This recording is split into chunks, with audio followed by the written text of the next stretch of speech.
Baik, bismillahirrahmanirrahim. Assalamualaikum warahmatullahi wabarakatuh.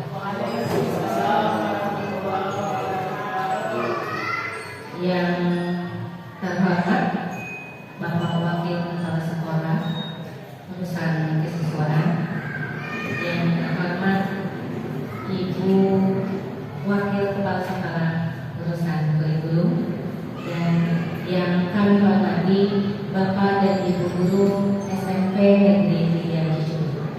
Assalamualaikum warahmatullahi wabarakatuh. Alhamdulillahirrahmanirrahim. Puji dan syukur marilah kita panjatkan kehadiran Allah Subhanahu wa Ta'ala, karena pada hari ini kita bisa sama-sama berkumpul menghadiri acara yang sudah kita nantikan dari hari yang lalu. Salawat beserta salam semoga tercurah limpah kepada junjungan kita Nabi Muhammad Sallallahu Alaihi Wasallam. Bapak dan Ibu, yang pertama ucapan kami untuk berterima kasih atas kedatangan Bapak dan Ibu semua. Semoga langkah Bapak dan Ibu beranjak ke sini mendapat pahala sekaligus berkah ilmu, berkah ridho, karena di hari ini kita akan sama-sama berbagi mengenai budaya positif yang akan kita terapkan, mudah-mudahan kita terapkan bersama di sekolah kita ini. Baik, Bapak dan Ibu, untuk menghasilkan waktu, izinkan kita buka acara hari ini dengan mengucapkan basmalah bersama-sama. Bismillahirrahmanirrahim. Mengawali acara, kita sambut dengan sambutan dari Wakil Kepala Sekolah yang akan disampaikan oleh Bapak Dr. Andes DC Sudrajat. Kepadanya dipersilakan.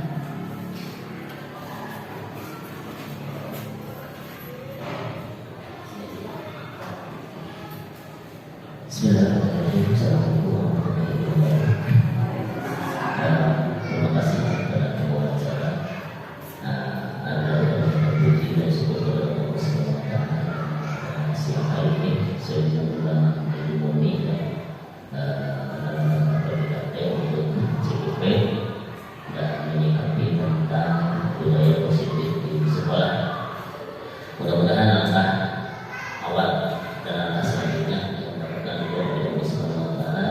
sehingga berjalan dengan menginginkan dan sesuai dengan harapan daripada CGP itu sendiri yang akan nanti menjadi suatu teladan daripada guru-guru dan para siswa tersebut. Selamat serta salam kita limpah surahkan kepada junjungan Nabi besar Muhammad Sallallahu Alaihi Wasallam. Pertama terima kasih ya kepada Bu Moni tadi atas maksinya. Ya alhamdulillah sekaligus saya dari kita sebenarnya dari rumah akhirnya bekal saya tidak dibuka karena ada jamuan spesial untuk terima kasih. Kemudian yang kedua ini mewakili saja dari kepala sekolah yang karena hari ini tidak hadir. Intinya langkah Ibu Moni tersebut ini mendapat sambutan dari Ibu Bapak Guru semua, karena nanti Ibu Moni ini akan menjadikan guru yang akan dicontoh oleh guru-guru yang lain ya, karena harus menjadi sebagai teladan. Perjalanannya cukup panjang ya, mungkin hampir 9 bulan akan dibina ya, akan diberi ilmu-ilmu yang bermanfaat untuk kita semua, sehingga harapan-harapan atau tujuan dari CGP itu sendiri bisa terrealisasi ya, bukan hanya pengetahuan saja, tapi yang paling penting adalah gimana menerapkan pola atau budaya positif di sekolah ya, yang bisa dicontoh oleh guru dan bapak guru, karena budaya tersebut adalah kebiasaan-kebiasaan yang baik ya, yang bisa diterapkan melalui guru, kemudian direalisasikan kepada murid-murid, dan nanti mungkin akan direncanakan budaya positif itu apa yang akan diterapkan, atau kebiasaan-kebiasaan atau keyakinan tersebut yang akan diterapkan oleh CGP tersebut ya kepada Ibu Moni. Mudah-mudahan harapan itu bisa terrealisasi ya, baik itu ke guru ya ataupun ke muridnya ya, karena mungkin intinya nanti akan kembali ke siswa semua melalui guru-guru yang sudah dibina oleh CGP itu sendiri ya.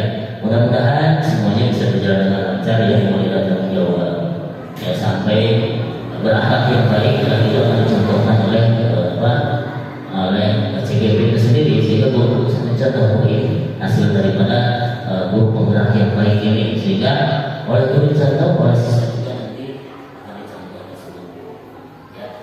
Mungkin itu saja ya yang dapat saya sampaikan. Ya, selamat kepada Bu Koni, mudah-mudahan perjalanannya mulus, lancar, ya sampai beres nanti menjadi guru penggerak seni olahan dan juga guru di khususnya SMP Negeri 310 dan bisa diterapkan ke seluruh siswa di SMP Negeri 310. Terima kasih. Assalamualaikum warahmatullahi wabarakatuh. Waalaikumsalam.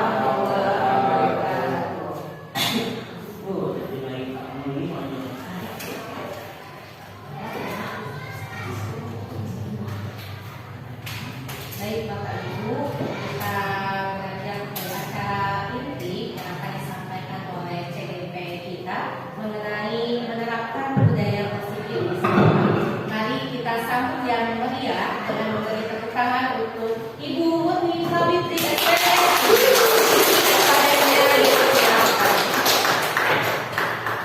Terima kasih Bu Sylvi atas kesempatan yang diberikan. Terima kasih Pak Cece sudah memberikan sambutan yang berupa motivasi positif bagi saya.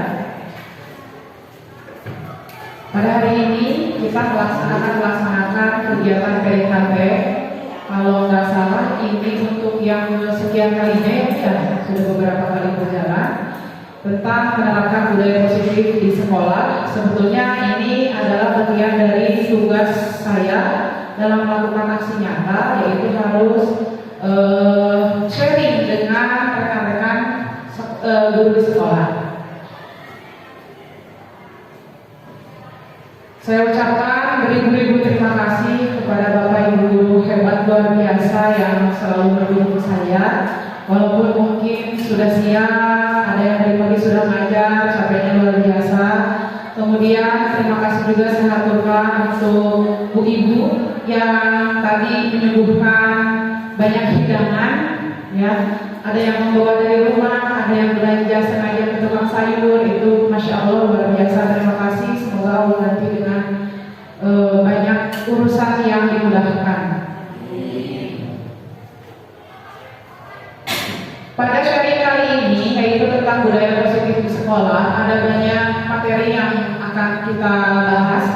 Perubahan paradigma belajar, kemudian tentang disiplin positif, motivasi perilaku manusia, kebutuhan dasar, fungsi faktor restitusi, keyakinan kelas, dan yang terakhir adalah segitiga restitusi.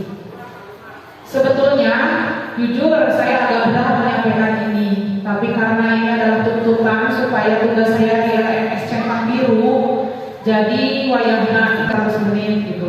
Tapi saya ambil positifnya aja. Yang pertama, mudah-mudahan apa yang saya dapatkan ini bisa bermanfaat untuk diri saya. Kemudian ketika saya menyampaikan kepada teman-teman semua, mudah-mudahan jadi barokah untuk semuanya juga gitu. Mohon maaf sebelumnya, saya menyampaikan ini bukan berarti saya lebih pintar dari teman-teman yang lain, tapi saya ada kesempatan, dikasih sama Allah kesempatan untuk belajar melalui program CGP. Jadi di sini sifatnya selain sharing, saya juga minta masukan gitu ya. Kita sekarang membuka pikiran gitu untuk mendapatkan masukan-masukan yang baru, yang mungkin ini lebih update gitu ya. Karena kita menghadapi kondisi anak di mana perkembangan zaman itu juga pesat sekali berubah, sehingga kita juga harus banyak melakukan perubahan dalam membentuk karakter siswa di sekolah. Sebelum membahas materi, kita harus mengetahui paradigma pembelajaran hari ini yang sudah mulai mengalami perubahan. Kata Stephen R. Covey, paradigma stimulus respon itu yang selama ini kita lakukan berganti kepada pendekatan teori kontrol. Ini kata-kata dari Mamang Stephen ya. Bila kita ingin membuat kemajuan perlahan, sedikit-sedikit ubahlah sikap atau perilaku Anda. Namun, bila kita ingin memperbaiki cara-cara utama kita, maka kita perlu mengubah kerangka acuan kita. Ubahlah bagaimana Anda melihat dunia, bagaimana Anda berpikir tentang manusia, ubahlah paradigma Anda, skema pemahaman dan penjelasan aspek-aspek tertentu tentang realitas. Nah, ini perubahan paradigma pembelajaran dari stimulus respon ke teori kontrol. Kalau yang selama ini tadi ya. Saya terapkan stimulus respon itu yang pertama. Pada kenyataannya, saya itu menganggap bahwa realitas kebutuhan murid di sekolah itu sama. Padahal ternyata pada teori kontrol, setiap siswa pun memiliki kebutuhan yang berbeda. Kemudian di stimulus respon, kita itu sebagai guru bisa mengubah orang lain atau siswa agar berpandangan sama dengan kita. Tapi pada teori kontrol, itu kita atau sebagai guru memahami pandangan orang lain tentang dunia. Jadi kita harus berusaha memahami pandangan orang lain yang bisa jadi berbeda dengan kita. Kemudian stimulus respon menyebutkan perilaku guru itu dilihat sebagai suatu kesalahan. Tapi kata teori kontrol, semua perilaku itu pasti memiliki tujuan. Perilaku buruk tujuannya buruk, perilaku baik tujuannya sudah otomatis baik. Stimulus respon menyebutkan kita itu bisa mengontrol orang lain, tapi kata teori kontrol kita nggak bisa mengontrol orang lain. Dan yang terakhir, kita akan memaksa murid ketika kita gagal membujuk. Gitu. Tapi pada teori kontrol bahwa kita itu harus melakukan kolaborasi dalam membuat kesepakatan bersama dengan siswa. Jadi perubahan-perubahan yang katanya harus mulai diterapkan, kita belajar bareng-bareng, yaitu tentang teori kontrol ini. Budaya positif itu inti utamanya harus diterapkan di sekolah itu. Unsur utamanya adalah menerapkan disiplin positif, di mana kata Bapak Ki Hajar Dewantara, disiplin positif itu merupakan ciri dari murid yang merdeka sesuai dengan kurikulum yang sekarang berlaku, yaitu kurikulum merdeka. Nah, di sini kita fokuskan ke hal disiplin. Disiplin itu sendiri selama ini banyak yang menyebutkan bahwa disiplin itu berupa tata tertib, ya, terus keteraturan ataupun kepatuhan pada peraturan. Atau disiplin itu berhubungan erat dengan hukuman. Pada disiplin positif yang digali oleh Ki Hajar Dewantara menyebutkan bahwa hukuman itu jadikanlah sebagai alternatif terakhir atau sama sekali tidak perlu digunakan. Kata Ki Hajar Dewantara, untuk menciptakan murid yang merdeka, syarat utamanya adalah harus ada disiplin yang kuat. Kembali ke disiplin diri ini ya. Disiplin yang kuat itu berarti disiplin diri. Disiplin diri itu berarti mempelajari bagaimana cara kita mengontrol diri, bagaimana menguasai diri untuk memilih tindakan yang mengacu pada nilai-nilai yang kita hargai. Itu berdasarkan pendapat Dian Gosen yang dimuat dalam buku Pemikiran Ki Hajar Dewantara. Jadi intinya disiplin diri ini akan kita munculkan dengan cara motivasi internal yang kita tumbuhkan dari dalam diri siswa, ini yang paling utama. Atau jika sulit, maka kita harus membuat satu aturan atau kerjasama dengan suatu pihak supaya bisa memunculkan motivasi eksternal, yaitu motivasi yang bisa dibangun dari luar. Nah, di sini tujuan pendidik itu yaitu menciptakan murid yang memiliki disiplin diri sehingga mereka bisa berperilaku dengan mengacu pada nilai-nilai kebajikan universal dan memiliki motivasi intrinsik, bukan hanya ekstrinsik. Jadi kita sama-sama harus memahami bahwa tujuan kita dalam membuat budaya positif itu, dalam membentuk budaya positif di sekolah itu adalah supaya anak-anak memiliki disiplin diri yang muncul dari dalam dirinya. Nah, di sini ada nilai-nilai kebijakan universal. Itu seperti apa? Nah, kurikulum sekolah yang berlaku di SMP Negeri 3 Cicurug ada dua macam. Yang pertama kelas 7 kita menerapkan kurikulum merdeka walaupun masih ada di tahap mandiri belajar. Ya seperti itu.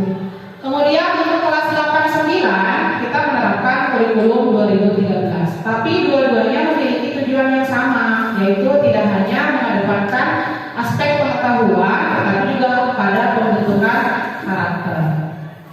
Ini pada kurikulum merdeka selalu menggaungkan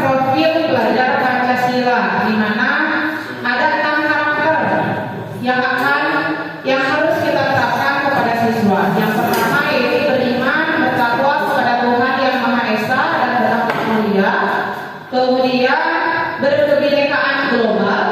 Ya, berkebinekaan global itu pasti Bapak Ibu juga sudah paham. Jadi ketika anak menikmati budaya dari luar seperti budaya dari Korea, gitu kan. Tapi kita harus bisa membimbing anak bahwa di dalam hatinya tetap terpatri rasa nasionalis, bangga terhadap budaya-budaya bangsa sendiri. Lalu bergotong royong, kreatif, bernalar kritis, dan juga mandiri. Ini pembentukan karakter pada kurikulum Merdeka. Pada kurikulum 2013 itu ada 18 karakter yang harus diterapkan oleh guru dalam kegiatan pembelajaran.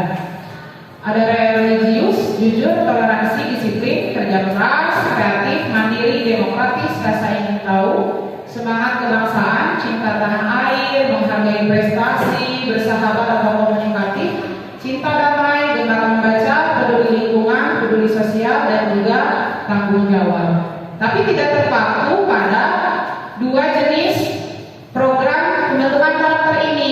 Masih banyak nilai-nilai kebajikan yang bisa kita terapkan kepada siswa di luar dari yang kita sebutkan barusan. Ada 3 motivasi perilaku manusia. Ini yang diungkapkan oleh Diego Gosen.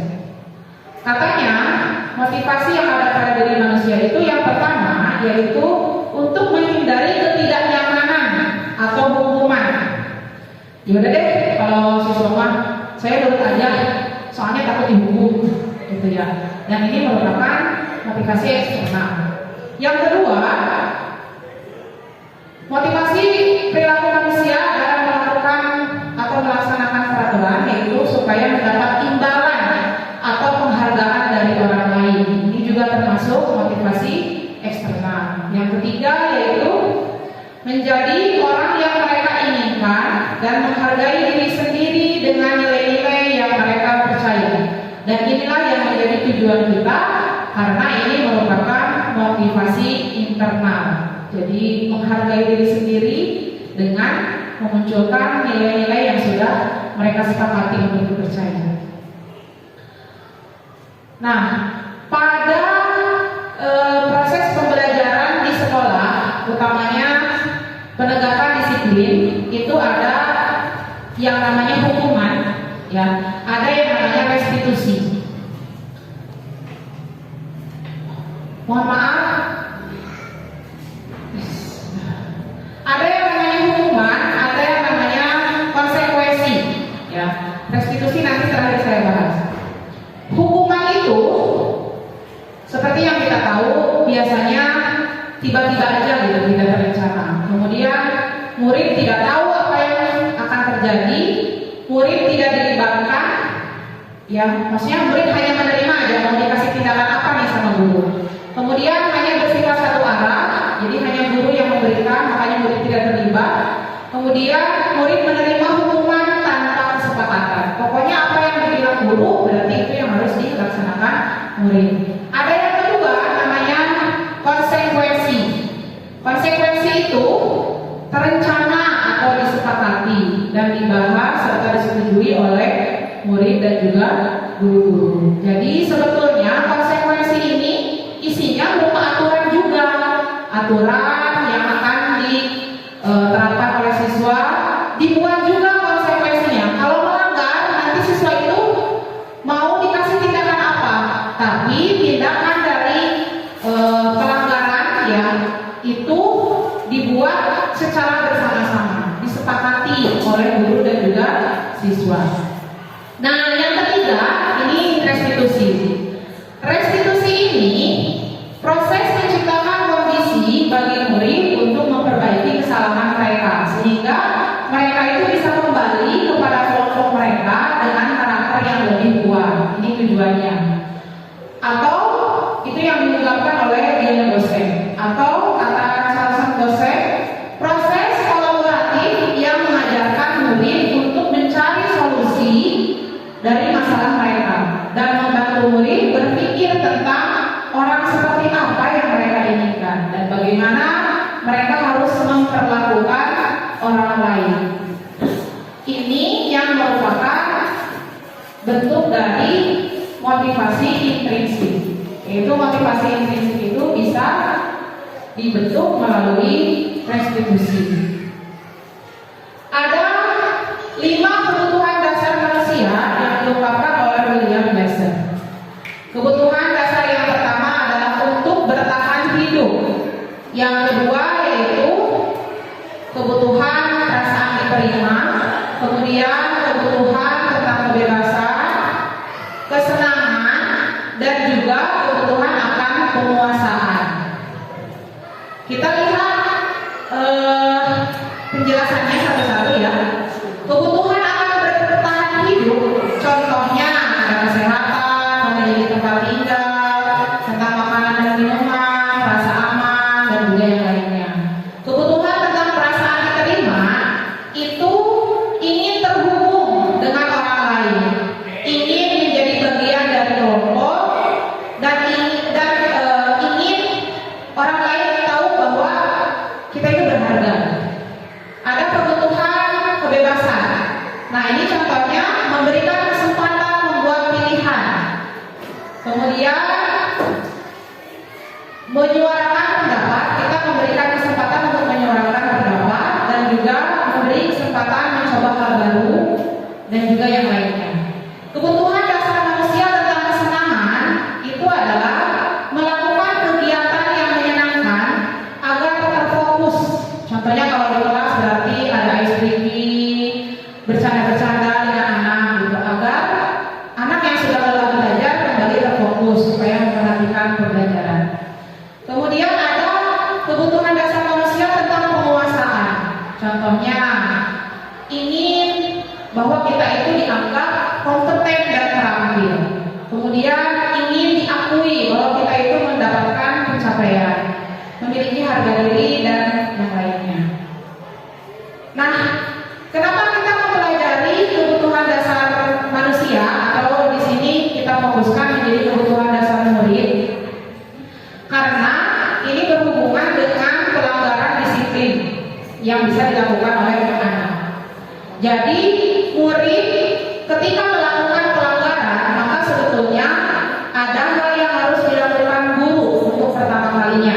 Yang pertama yaitu mencoba mencari tahu alasan dari tindakan pelanggaran yang dilakukan oleh anak.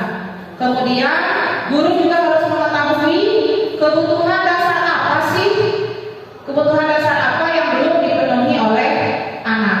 Jadi contohnya gini, ketika ada anak yang di kelas itu sukanya mencari perhatian, kita baru datang aja udah bikin keributan gitu. Nah, kita itu harus caper betul. Kita itu harus mencari tahu ini kira-kira kebutuhan dasar apa dari anak ini yang tidak dipenuhi oleh dia di rumah. Oh, ternyata kalau caper itu pasti berhubungan dengan perasaan diterima. Jadi perasaan diterima itu hubungannya dengan kasih sayang. Kurang kasih sayang di rumahnya, misalkan seperti itu. Terus kalau ada anak yang kita lagi ngajar, dia malah tiduran, gitu kan, tidak memperhatikan, disuruh maju ke depan, ternyata susah, gitu ya. Nah, itu bisa jadi ketika kita lihat kebutuhan dasar dia yang belum dimiliki itu atau belum terpenuhi itu, bisa jadi berupa kebutuhan akan penguasaan. Jadi dia itu selama di kelas belum pernah diakui gitu. Kalau dia itu sebetulnya bisa kompeten, bisa terampil dalam suatu pelajaran gitu. Jadi nanti penanganannya bisa jadi untuk menangani anak yang misalkan kayak tadi dia malam tidur yang kita menjelaskan, bisa jadi ternyata anak itu tuh kompetensi awalnya kurang gitu. Kalau di matematika mah anak memperhatikan pelajaran bisa jadi karena dia nggak mampu mengalihkan, belum lancar menjumlahkan dan mengurangi, tidak bisa bagi guru gitu, sehingga dia udah merasa tidak penting dengan pembelajaran, ya udahlah tidur aja gitu. Jadi dia belum merasa kompeten, belum merasa memiliki keahlian dalam kemampuan awal aja gitu. Seperti yang kemarin kita sama-sama salut sama anaknya Bu Esi, si Rama juga sama si Irsan gitu ya. Gak nyangka banget Irsan itu di kelas, ya Allah kayak dianggap nggak ada lah sama kita. Kayak kalau boleh di rumah, karena paling senyum gitu. Kemampuan dalam akademisnya juga kurang. Gitu. Tapi ternyata dia punya potensi yang luar biasa, yaitu di bidang agama. Dia memiliki kemampuan untuk menyampaikan ceramah, dan ini semua sudah kita apresiasi ya, sehingga dengan apresiasi seperti ini maka kebutuhan dasar dari si insan sudah kita penuhi, yaitu dia kita anggap merasa diakui ya, memiliki pencapaian, kompeten buat nanti kamu menjadi seorang dai gitu. Pasti itu akan masuk ke relung hati si insan. Oh ternyata guru-guru itu luar biasa gitu, bisa mengakui kalau saya itu ternyata memiliki kemampuan yang lain gitu. Begitu pula dengan Rama, sangat luar biasa. Tapi ternyata di sisi lain, wow, pandai untuk berceramah ataupun mungkin menjadi stand up comedy juga dia cocok gitu ya. Itu kita apresiasi, kita sampaikan kepada anak itu gitu bahwa kamu ternyata luar biasa memiliki kelebihan di bidang lain. Nah, kebutuhan murid itu harus berusaha kita penuhi supaya murid kita bisa berdaya, seimbang, dan juga bahagia. Memang ini pelaksanaannya tidak mudah, makanya tadi saya sampaikan dari awal berat sekali menyampaikan materi ini gitu ya, karena memang pelaksanaannya bukan suatu hal yang gitu gampang. Kita lanjutkan dengan 5 posisi kontrol pada kegiatan restitusi yang ditetapkan oleh William Glazer. Nah, posisi kontrol ini pasti semua sudah mengalami. Jadi ini menjadi apa ya? Kita mengenang flashback zaman dulu lah, dari mulai awal kita menjadi guru gitu ya. Sebelum mengenyam banyak kejadian-kejadian yang luar biasa dari siswa gitu. Dan ini sangat menentukan posisi kita ketika menghadapi anak yang bermasalah. Yang pertama ada posisi penghukum, yang kedua pembuat merasa bersalah, yang ketiga guru sebagai teman, yang keempat guru sebagai pemantau, yang kelima guru sebagai manajer. Dan ini diterapkannya kondisional gitu, nggak bisa bukannya nggak boleh jadi penghukum, nggak bisa, karena kondisi anak kita yang lebih tahu gitu ya. Bukan berarti salah itu boleh jadi penghukum, nggak gitu. Mari kita coba lihat satu persatu. Yang pertama tentang posisi penghukum. Nah ini biasanya jadinya karena kita emosi bisa aja sampai menghardik. Kalau kasusnya keterlaluan kan, siapa sih yang tidak akan terpancing gitu kan ya? Namanya juga kita manusia, menghardik, menunjuk-nunjuk, berkaca pinggang atau membentak. Dan ini biasanya hukumannya berupa verbal. Biasa kalau mama memang suka begitu ya, meluapkan gitu kan dengan kata-kata gitu ya. Kemudian bisa aja hukumannya berupa fisik gitu. Ya, fisik mah seperti push up, lari, ternyata itu dianggap sebagai hukuman gitu. Padahal kita mah tujuannya positif gitu. Nah, ini ada dampaknya. Dampaknya katanya murid itu bisa menjadi pendiam, malu atau trauma. Tapi ini kalau di kita enggak ya. Betul enggak sih? Kalau dimarahin gimana pun, tolonglah gitu. Kita mah gitu. Makanya sekali lagi ini kondisional banget gitu. Karena ada sebuah teori ya yang kita masukkan sebagai satu ilmu, tapi pada pelaksanaannya kembali ke situasi sekolah kita. Nah itu Pak, nggak sampai. Oh ayah kadang orang sampai. Nah, kemudian katanya bisa jadi tidak menyukai guru atau mata pelajaran yang diambil. Kayaknya kalau di sini kita nggak ngambil posisi pemarah juga, anak-anak nggak suka sama pelajaran kita gitu ya. Bukan berarti gara-gara dimarahin mereka jadi memblokade itu pelajaran kita. Nah posisi yang kedua itu posisi membuat merasa bersalah. Jadi sekali lagi ini hanya buat kita pernah nggak ya mengambil posisi ini juga aja untuk merenung. Suaranya cenderung lembut, tenang, tapi perkataannya menyalahkan murid. Guru mengungkapkan kata-kata untuk membuat murid itu jadi merasa jadi murid itu merasa telah membuat gurunya menderita. Misalkan kita menghadapi anak yang sudah melakukan kesalahan berkali-kali. Nah, tenang aja gitu. Nah, kamu sudah berapa kali sih ibu ingatkan untuk tidak seperti ini? Terus misalkan kamu tuh udah bikin ibu repot banget, ibu udah beberapa kali loh pelajaran jadi terlewati karena harus menemani kamu yang berulang kali melakukan hal seperti ini. Nah itu contoh dari pembuat merasa bersalah. Katanya ada dampaknya. Yang pertama, murid akan merasa bersalah dan gagal. Kayaknya biasa aja di kamu sendiri. Terus kemudian murid bisa merasa rendah diri dan menarik diri dari lingkungan. Mau ayo langsung wae dari lingkungan gitu, merasa tidak mendapatkan tekanan dari kita. Itu yang terjadi di sekolah kita. Nah, untuk posisi teman menggunakan suara lembut dan cenderung ramah, cenderung bersenda gurau untuk menghangatkan suasana, murid jadi merasa senang, aman dan akrab. Contohnya, sudah berapa kali sih nak kamu kesiangan? Bisa gak sih besok itu kamu gak kesiangan? Please, demi ibu aja. Ibu kan wali kelas kamu. So, besok jangan kesiangan lagi ya. Demi ibu, biar kamu gak dapat masalah. Ibu juga gak bakalan terganggu ngajarnya. Misalkan seperti itu. Katanya posisi teman juga ada dampaknya. Murid bergantung kepada satu guru tersebut. Jadi mungkin karena merasa dia dibikin nyaman sama guru tersebut, maka murid itu jadi pengennya sama guru itu aja. Kemudian murid jadi tidak mandiri dan tidak bisa berpikir sendiri karena sudah merasa bergantung kepada satu guru yang membuat dia nyaman sebagai posisi teman.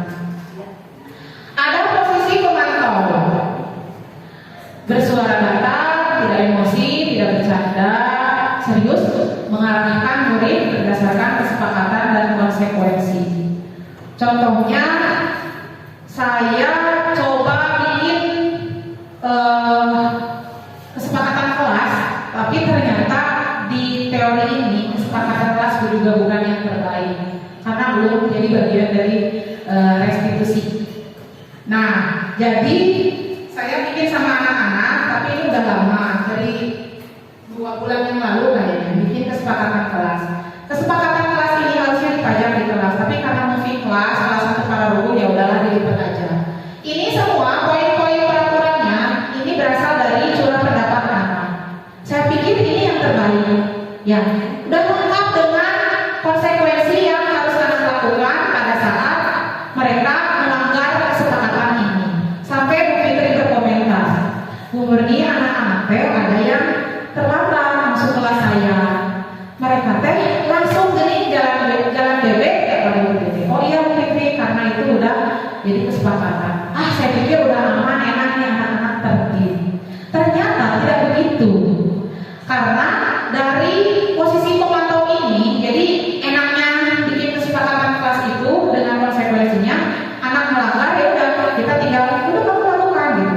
Mereka memang rata-rata tidak membatasi karena udah disetujui sama mereka poin-poin tindakan pelanggarannya gitu.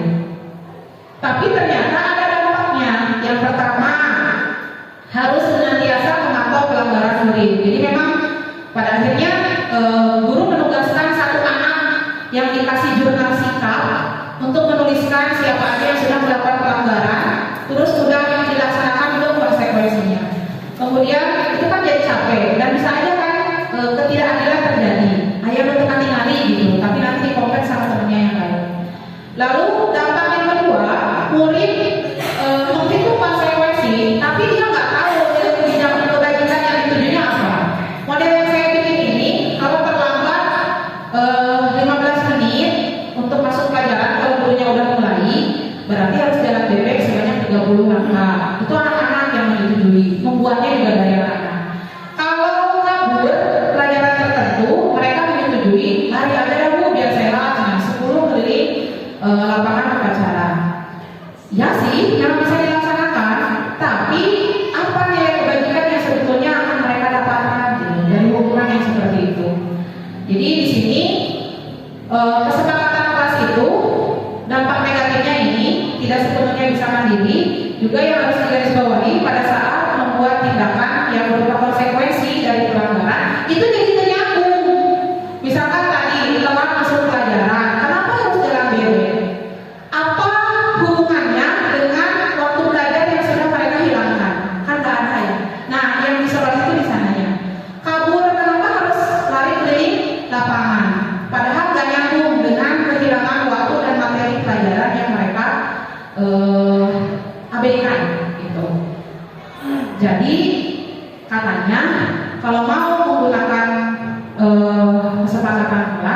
buatlah konsekuensi pelanggarannya itu dengan suatu tindakan yang nyambung dengan apa yang sudah mereka hilangkan. Kalau misalkan telah masuk kelas, ya udah berarti nanti waktu istirahatnya dipotong, bisa dikasih untuk mengerjakan soal, seperti itu katanya. Kemudian posisi manajer. Nah, ini yang menjadi tindakan ideal sebetulnya. Walaupun tidak mudah pasti melakukannya, tapi saya yakin kita semua di sini pernah kok ada di posisi ini gitu ya. Jadi bersuara netral, tidak emosi, tidak terlalu ramah karena serius gitu. Tulus mengajukan pertanyaan bermakna agar murid membuka pikirannya. Karena kembali ke tadi bahwa kita tuh harus tahu tujuan murid melanggar suatu aturan itu kenapa. Terus kita juga harus tahu kira-kira kebutuhan dasar murid tersebut yang belum dipenuhi itu apa. Dan guru membimbing murid untuk memecahkan masalahnya secara mandiri. Tuh, jadi bukan berarti kita yang langsung ngasih solusi, tapi kita diskusikan dengan mereka. Kira-kira setelah kamu melakukan kesalahan seperti tadi, apa yang bisa kamu lakukan untuk menebus kesalahan tersebut? Nah, dampaknya, katanya ini dampaknya jadi positif semua. Murid mandiri dan bertanggung jawab, dan murid juga bisa lebih percaya diri, serta karena dilatih memecahkan masalahnya sendiri, ini menjadi satu keterampilan hidup dia, supaya nanti mandiri dalam memecahkan masalah yang dia hadapi. Itu dari kelima posisi kontrol ini, kira-kira Bapak Ibu sudah pernah mengalami semuanya? Kayaknya rata-rata pernah ya. Jadi semuanya. Jadi kembali tergantung kepada kondisi dan situasi. Kan nggak mungkin ya kalau misalkan ada anak yang melakukan pelanggaran berat, seperti kemarin ada anak yang membawa senjata untuk tawuran, senjata samurai panjang, masa mau kita perlakukan sebagai teman? Kan nggak efektif juga ya, seperti itu. Terus, nah ini yang selanjutnya itu tentang keyakinan kelas. Nah ini digadang-gadang katanya lebih baik dari kesepakatan kelas.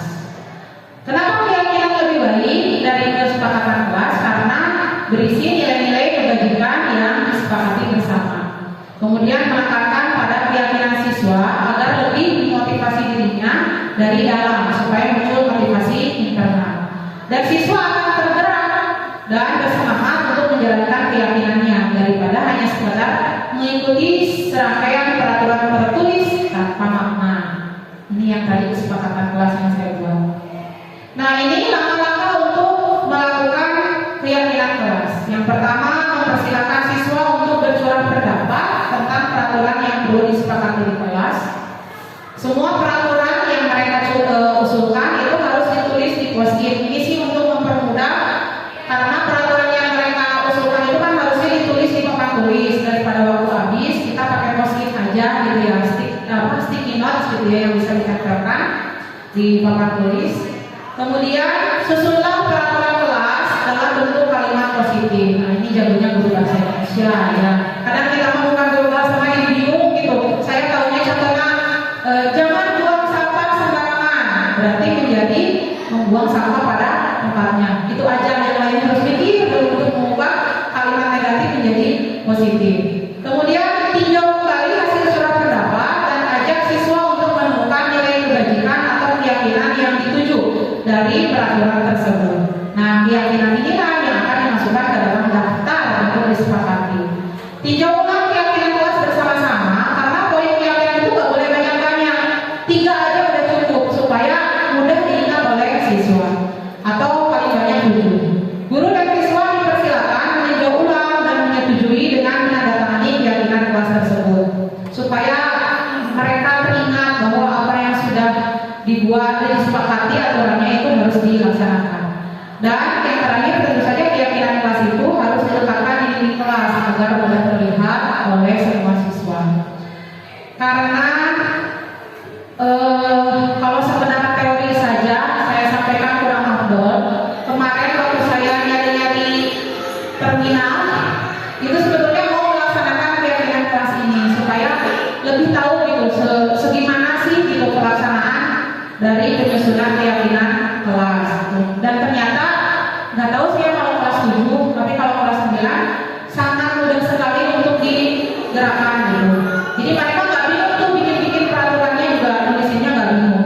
Jadi pertama kita kasih tahu dulu tentang keyakinan kelas itu apa. Yang kemudian suruh mereka bercurah pendapat, menuliskan tentang peraturan kelas yang bisa mereka laksanakan. Lalu ditulis di post-it, ditempel. Setelah itu anak-anak harus tahu dari semua peraturan kelas yang dicurahkan oleh teman-temannya, mereka harus tahu. Makanya sama saya dibacain, terus dikelompokkan.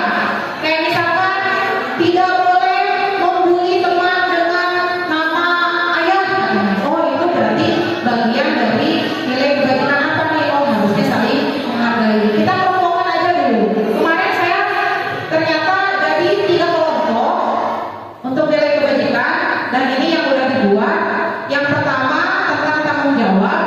Kata-katanya ini ada contohnya dari sananya bahwa begini redaksinya. Kami meyakini bahwa kita tinggal mau memasukkan kata-kata apa nih yang sesuai dengan peraturan anak yang sudah dituliskan. Kebersihan kelas sangat penting untuk dijaga bersama-sama. Ini kami susun karena anak-anak banyak yang harus menjaga kebersihan, harus piket sesuai jadwal, tidak boleh membuang sampah sembarangan katanya. Kemudian untuk saling menghormati dan menghargai, itu bunyinya kami meyakini bahwa sangat penting untuk menghormati guru dan bersama teman serta menjaga barang milik teman. Nah ini berdasarkan curah pendapat dari anak tentang harus menghargai guru, tidak boleh bercanda berlebihan dengan guru, ada yang menuliskan seperti itu. Kemudian tidak boleh mengejek dengan nama orang tua. Terus suka ada teman yang ngambil barang sekadayanya gitu, tidak izin dulu. Nah kita masukkan ke dalam sini, menjaga barang milik teman. Kemudian yang ketiga, disiplin. Nah ini nilai kebajikannya kita pilih disiplin berdasarkan curah pendapat anak. Kami meyakini bahwa sangat penting untuk mengikuti pembelajaran dengan baik dan mematuhi peraturan yang berlaku di sekolah. Karena banyak yang mengusulkan nggak boleh jajan pada saat pembelajaran berlangsung, nggak boleh telat masuk kelas gitu. Nah dari sini ada contoh lain juga.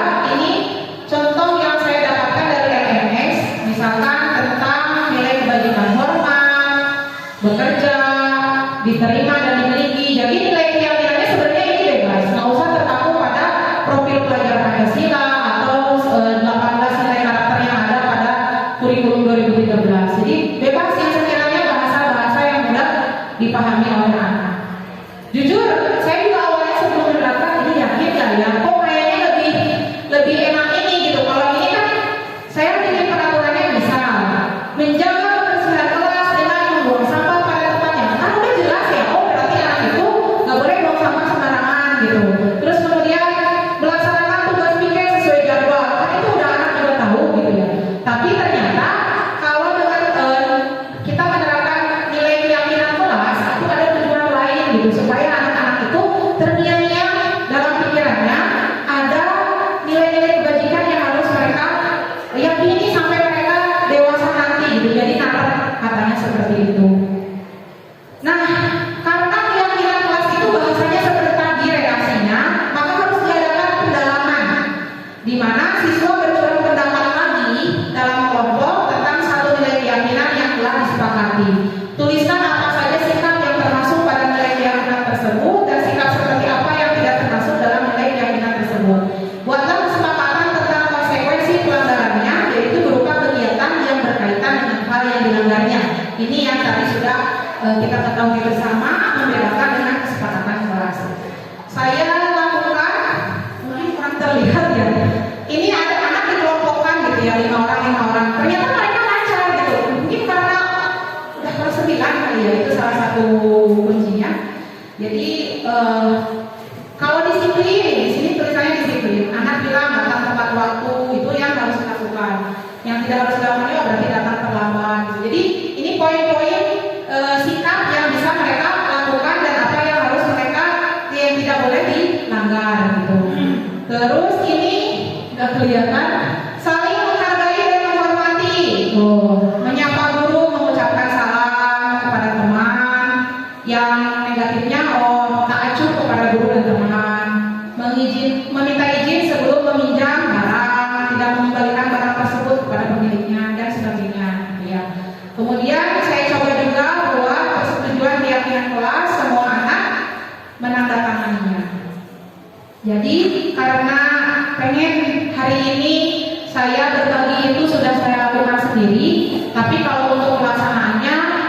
bisa saya berikan testimoninya karena baru disusun kemarin. Setidaknya untuk awal pertama mungkin bisa kita coba membuat kesepakatan kelas aja dulu yang berisi peraturan, tapi dengan catatan konsekuensi pelanggarannya itu berupa kegiatan yang nyambung. Gitu. Insya Allah mudah-mudahan jadi satu ikhtiar kita dalam menegakkan disiplin positif anak di kelas. Satu lagi, mohon maaf banyak, ada segitiga restitusi. Nah, ini diungkapkan oleh Diana dosen.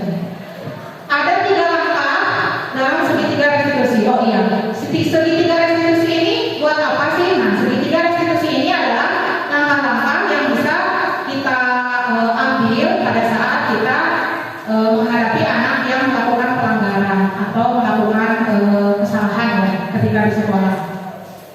Yang pertama langkahnya yaitu kita harus bisa menstabilkan identitas. Nah, ini menstabilkan identitas itu maksudnya yang pertama kita harus menerapkan prinsip bahwa membuat kesalahan itu bagian dari proses belajar. Ini luar biasa sekali ya.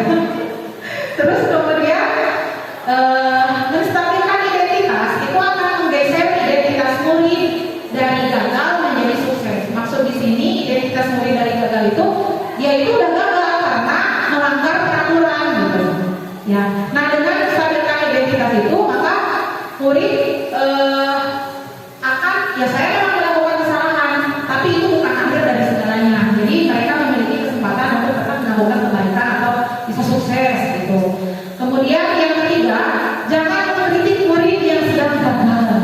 Ini berat sekali rasanya, karena kita selalu terbawa emosi. Bukan, emosi itu biasanya dari keadaan gitu, apalagi kalau perbuatan anaknya itu parah banget gitu.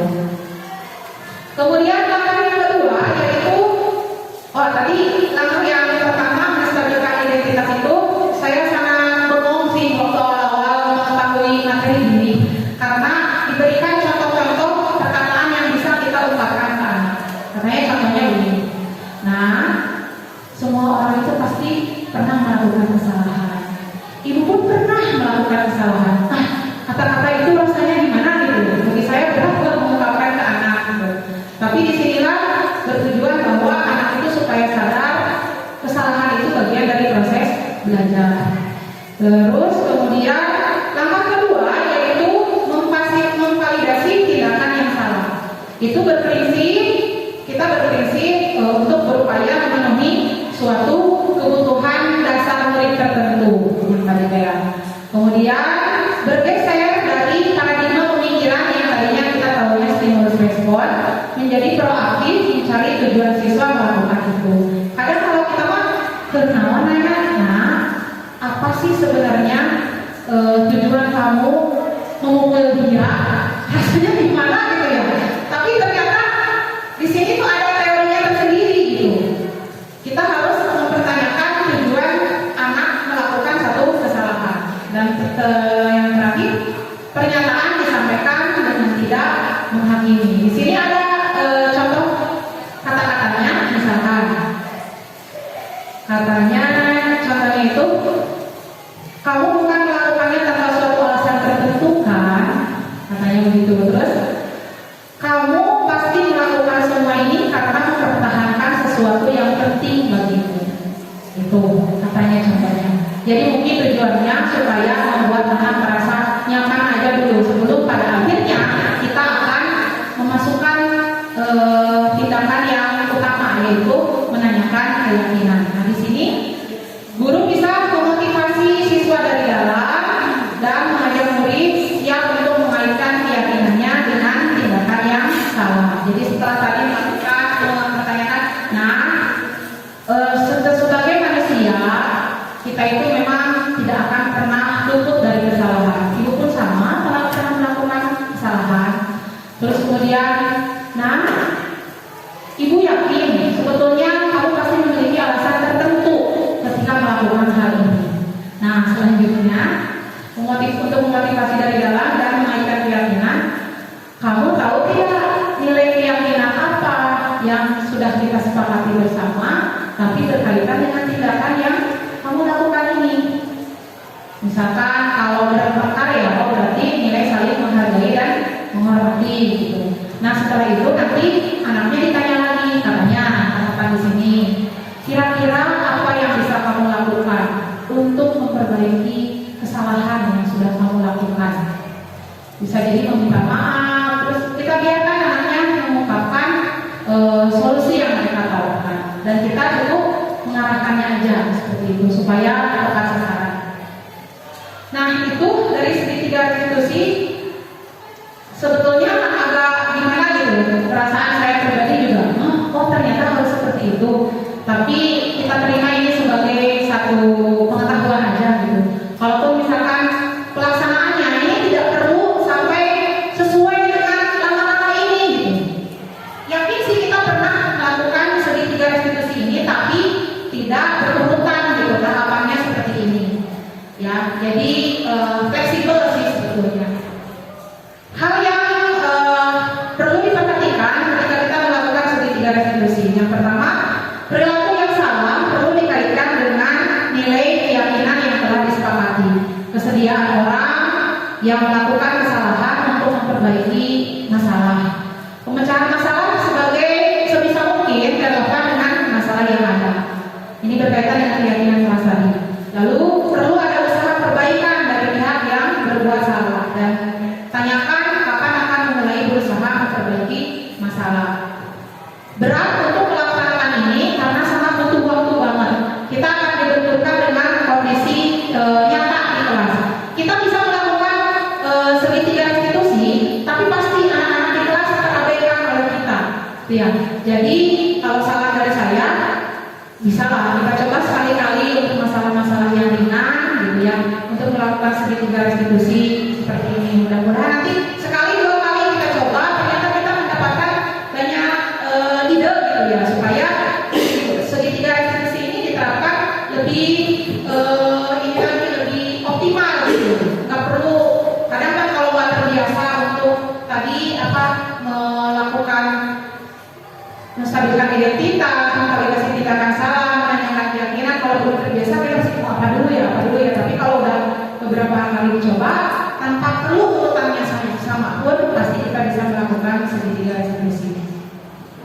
Harapan dari pelaksanaan segitiga restitusi, katanya murid itu akan lebih kuat secara pribadi, membuka wawasan murid untuk menyelesaikan masalah sendiri, dan murid akan makin percaya diri, mandiri, dan juga merdeka sesuai dengan harapan dari Ki Hajar Dewantara. Mungkin itu yang bisa saya sampaikan. Saya ucapkan terima kasih atas perhatian. Mohon maaf atas ucapan saya yang masih ada yang salah ya, balai lolong ini. Ada yang tidak tepat juga, mohon maaf. Saya kembalikan kepada moderator. Assalamualaikum warahmatullahi wabarakatuh. Masya Allah, bagaimana Bapak Ibu? Tunggu terkomen, malah langsung gini. Baik Bapak Ibu, sesi berikutnya barangkali ada yang mau bertanya. Insya Allah kami buka pertanyaan dengan sangat gampang. Nanti Bapak Ibu jangan khawatir, ada hadiah. 1 pertanyaan nilainya 1 jawaban. Jadi nanti hadiahnya kalau ada bertanya dapat jawaban. Baik Bapak Ibu, ada? Pak Hendra, mangga. Maksudnya saya bukan nanya, cuma memberikan Apresiasi. Mangga. Nanya kok boleh. Nanti dikasih hadiah lagi mungkin pulsa sama buku lagi. Assalamualaikum warahmatullahi wabarakatuh. Yang pertama saya ucapkan terima kasih kepada Bu Murni yang telah menyampaikan materi ini dengan alhamdulillah sangat jelas. Dan buat saya ini benar-benar berterima kasih. Kenapa? Karena memang sangat membantu banget gitu ya. Saya sebagai pembina ASIS itu nyambung banget gitu dengan dunia ini gitu, dengan materi ini, dengan teori-teori ini gitu. Makanya saya dari tadi konsen dari hati gitu. Enggak takut juga karena memang saya butuh gitu. Karena memang jujur saya butuh. Dan memang jadi malu gitu. Jadi malu sama diri sendiri. Jadi ternyata banyak sekali kekurangan saya kalau melihat teori ini. Dan tapi insya Allah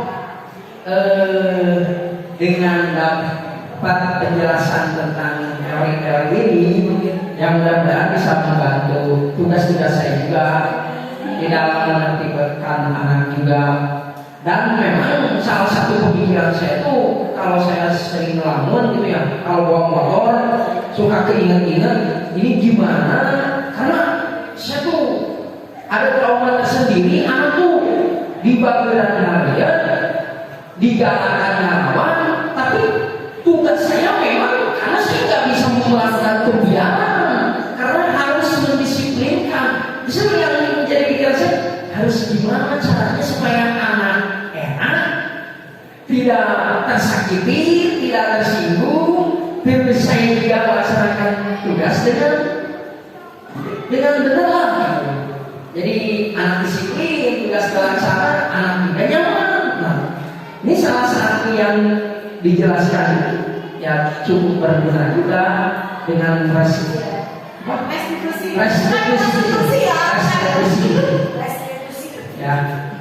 Ya mungkin itu aja yang bisa saya sampaikan. Sekali lagi terima kasih kepada Ibu Murni. Mudah-mudahan segala hal yang ingin dicita-citakannya tercapai lancar dalam urusannya. Sekali lagi terima kasih. Wassalamualaikum warahmatullahi wabarakatuh.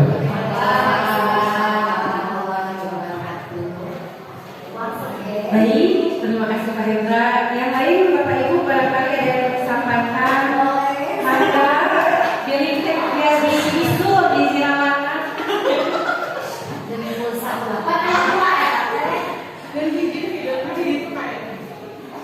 Demi pulsa Bismillahirrahmanirrahim. Assalamualaikum warahmatullahi wabarakatuh. Rekan-rekan yang saya hormati dan banggakan, terutama pemateri, you are the best. sama kayak Abdil ya. Betul. You are the best. Terima kasih atas sharing ilmunya, mudah-mudahan bermanfaat dan terutama saya pribadi bisa menerapkan hal budaya positif terutama di kelas saya sendiri. Memang yang pertama kita harus positif terhadap anak. Apapun kondisi anak itu memang kita harus positif. Yang ingin saya tanyakan, mungkin Bu Murni kan sudah melaksanakan sharing masalah ini ya dengan anak-anak. Saya terkadang suka bingung untuk memulainya dari mana dan apa dulu saya bingung, gitu ya. Tadi Bu Murni bercerita, saya tertarik dan termotivasi lah, ingin mencoba di kelas saya terutama. Gitu. Yang dimulai kelasin aja dulu. Iya betul. Ya, jadi saya bisa menggunakan waktu saya nanti untuk membuat segitiga restitusi ini. Ya. Jadi langkah pertama saya harus apa? Pendekatannya harus seperti apa dulu, gitu kan ya? Keyakinan kelas kali ini. Oh iya, ya keyakinan kelas itu. Yang bagian dari restitusi. Iya, mungkin itu saja. Terima kasih. Wassalamualaikum warahmatullahi wabarakatuh. Langsung gerak. Tadi udah sediakan teori dijawab langsung dijawab katanya.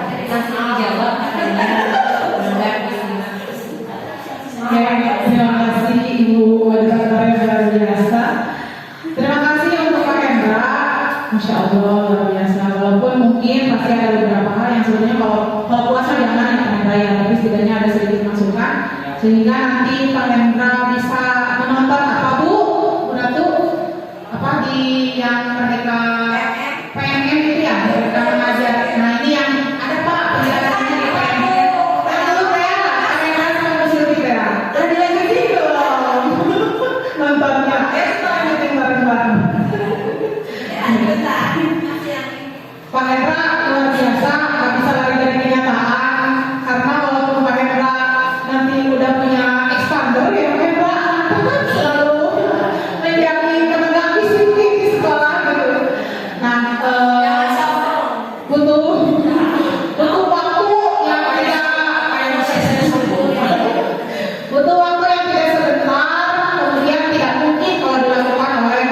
tim kesiswaan doang dengan Pak Cece dan juga Pak Dede serta Pak Ijal pasti butuh kerjasama dari kita semua. Kita mulai dari seperti yang tadi Bu Fitri sampaikan, kita mulai dari lingkup yang terkecil aja kita dulu, yaitu kelas yang kita wali kelasin dulu. Kalau untuk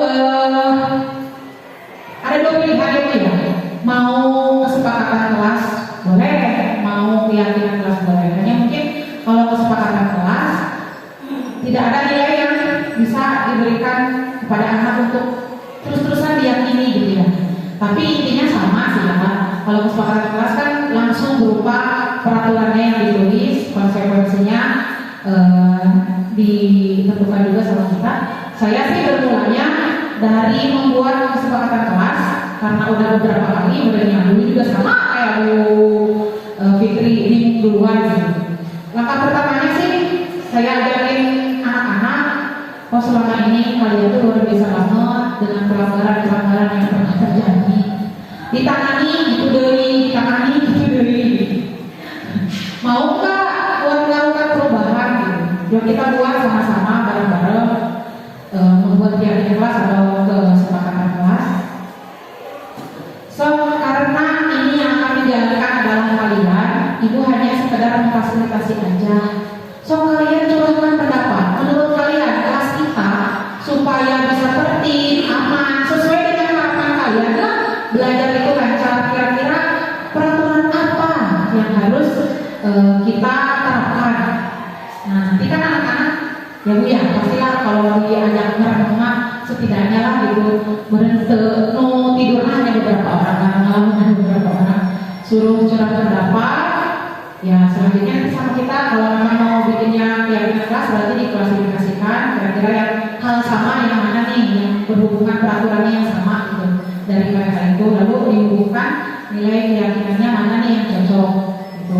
Nah setelah itu yang paling penting sebetulnya kalau untuk ya kesepakatan kelas nggak perlu ada pendalaman ya, karena kan kata-katanya udah jelas ya peraturannya ini konsekuensinya ini. Sebetulnya lebih enak sih. Cuma kita nanti konsekuensinya dibuat yang nyambung aja sih Bu. Dan kalau untuk keyakinan kelas pendalamannya itu karena kata-katanya tadi redaksinya kami yang ini kayak seolah-olah nggak jelas gitu ya peraturannya seperti apa. Makanya harus diadakan pendalaman. Kalau di teorinya sebetulnya ini harus dilaksanakannya di awal pembelajaran sehingga 1 minggu itu bisa untuk kita bolak-balik mengingatkan anak tentang dari keyakinan kelas ini peraturan-peraturan apa yang bisa kalian terapkan seperti itu. Dan juga memang mau keyakinan kelas mau kesepakatan kelas harus selalu diperbaharui, intinya itu harus selalu diperbaharui. Mau berlaku ternyata udah 2 bulan nih, ternyata anak-anak udah mulai melehoy gitu kan ya. Udah perbarui lagi kira-kira apa nih poin-poin yang harus diperbaharui. Seperti itu Ibu, mudah-mudahan tidak keluar biar banyak mencari Dikira sendiri. itu dibuatnya 1.000 kali. Ternyata update ya minggu. Enggak tiap minggu. Oh enggak. Intinya sesuai sama gitu. Jadi kalau udah konsisten baru dirubah. Amanin ya gitu. Oh iya. Kan ini kita kolaborasi. Terima kasih. Assalamualaikum Bapak dan Ibu guru hebat. Kita mas sharing ya terkait dengan budaya positif. Pak Hendra antusias, kadang bingung, gak usah bingung sebenarnya Pak Hendra. Artinya begini, dalam melaksanakan budaya positif ini memang kalau kita terlalu mengacu pada teori kadang-kadang itu demikian. Artinya kita ambil benang merahnya ketika kita menerapkan budaya positif ini ke anak ya kita niat di sini. Kalau menurut saya sih di sini sih datangnya dari hati. Sekalipun kita marah ke anak, kalau kita niatnya tulus, rasanya akan layak gitu. Ayahannya orang galak tapi di warok. Aneh gitu, pernah nggak lihat kayak gitu? Nah, itu karena apa? Karena dia melakukannya dengan hati, tapi segala sesuatu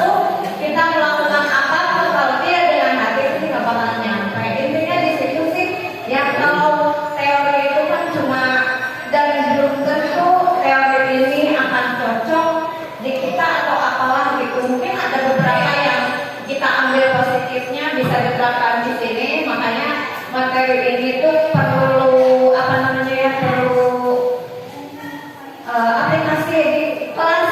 Coba kalau diterapkan di sini hasilnya seperti apa? Nah itu yang perlu kita diskusikan. Oh ternyata berhasil ya gitu. Saya pernah di kelas 8 nyoba ya bikin keyakinan kelas, berhasil di kelas 8. Panggilman siapa?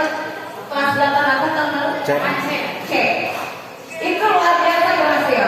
Jadi ketika saya belum masuk, anak-anak sudah siap di kelas.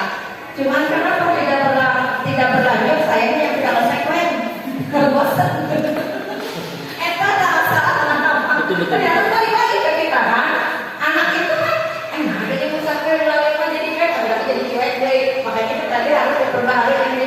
Kita juga ketika melaksanakan sesuatu tuh harus konsekuen. Intinya itu gitu. Pantai Pak Henry, jadi saya pernah dengar kata-kata Pak Henry, ayo bilang pengakuan benar tadi dan benar orang gitu, orang arek di bawah benar insya Allah benar gitu. Tapi untuk orang yang di galakan budak lokal bapak gitu, intinya seperti itu.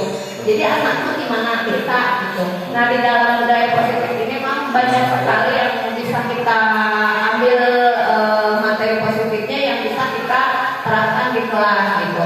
Tapi kalau misalkan memang kalau melihat, aduh bisa banyak. Tapi kalau kita cobain sedikit demi sedikit, insya Allah bisa inti nama lakukan segalanya dengan hati. Itu rasa inti nama.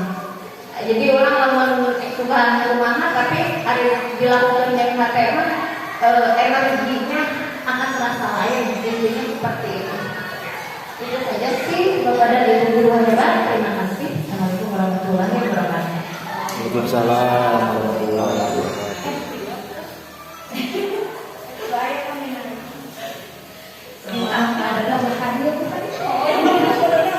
Baik, Bapak dan Ibu masih ada? Barangkali masih ada undang-undang PSI, Pak Des? Masih ada, makanya Banyak tiap waktu ya. kan. Ya, baik kalau tidak ada. Intinya keyakinan ini harus kita laksanakan dengan nilai yang positif juga, yaitu rasa yakin. Bapak dan Ibu, untuk menutup acara ini, izinkan saya untuk meminta sesuatu kepada Bapak Ibu. Kalau saya mengatakan budaya positif, semuanya bilang yakin. Amin. Ya.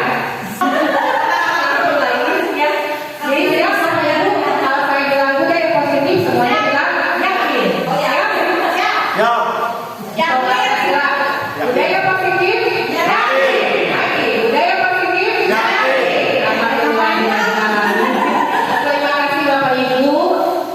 Mudah-mudahan harapan kita bersama di hari ini menerapkan budaya positif di sekolah dapat terlaksana. Insya Allah tadi berangkat dari keyakinan kita yakin pasti bisa. Demikian Bapak Ibu, mari kita tutup acara ini dengan mengucapkan hamdalah bersama-sama. Alhamdulillahirobbilalamin. Semoga kita semua bisa mendapat ilmu dan berkat yang akan menanti kita bersama-sama di surga. Amin. Demikian wabillahi taufiq wal hidayah. Wassalamualaikum warahmatullahi wabarakatuh. Waalaikumsalam.